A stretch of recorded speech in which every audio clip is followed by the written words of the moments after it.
Once upon a time, in a small village nestled amidst the serene hills, there lived a wise old man named Master Zenko.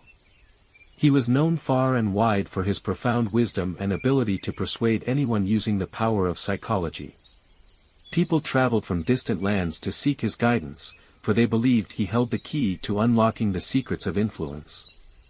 One sunny morning, a young man named Kaito, filled with curiosity and ambition, made the journey to Master Zenko's humble abode. Kaito had heard tales of the master's legendary persuasion skills and hoped to learn the art of influencing others. He knocked gently on the old man's door, and with a warm smile, Master Zenko welcomed him inside. "Master Zenko," Kaito began, "I have heard of your remarkable ability to persuade anyone using psychology. I wish to learn this skill, not for personal gain, but to help others and bring positivity into the world. Can you teach me?"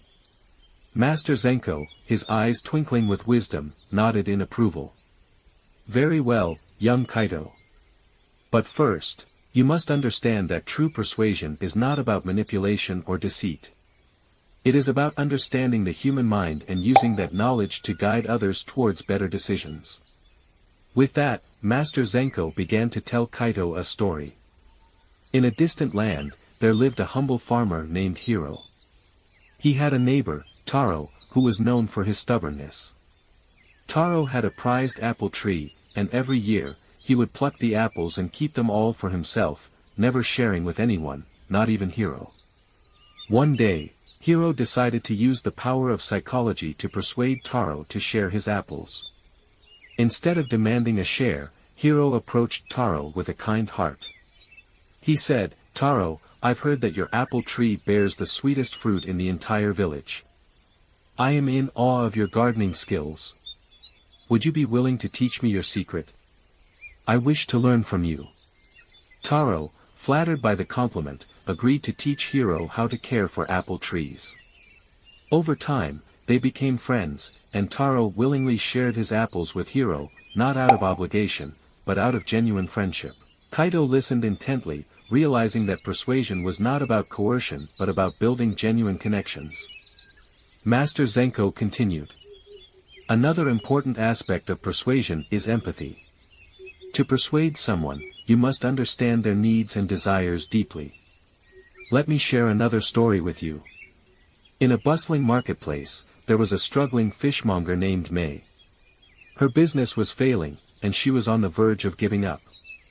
One day, a customer named Ken approached her and said, "May, I've noticed your fish are always fresh and of the highest quality. But your prices are too high for most people in this town.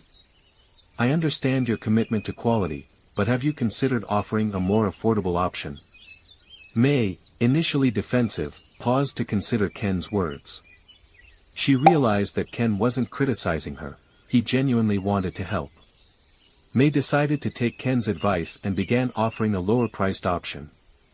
Her business flourished as more people could now afford her fish, and May's gratitude towards Ken knew no bounds. Kaito realized that empathy and understanding were indeed powerful tools in persuasion. Master Zenko continued.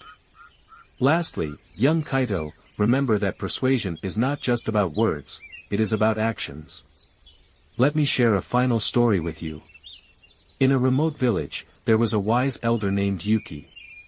She was known for her healing skills and would help anyone in need, free of charge. One day, a skeptical traveler named Ryu arrived, doubting Yuki's abilities. Yuki simply smiled and invited him to stay in the village for a few days.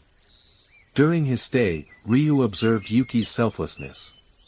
He saw her tending to the sick, offering herbs and remedies, and never asking for anything in return.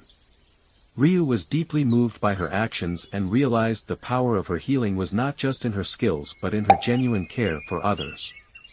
When it was time for Ryu to leave, he said, "Yuki, I once doubted your abilities, but now I see that you are a true healer. You have inspired me to be a better person and help others as you do."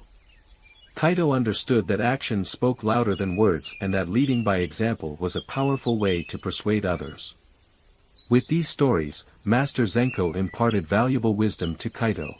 He learned that persuasion was not about tricks or manipulation but about building genuine connections, practicing empathy, and leading with actions that inspired others.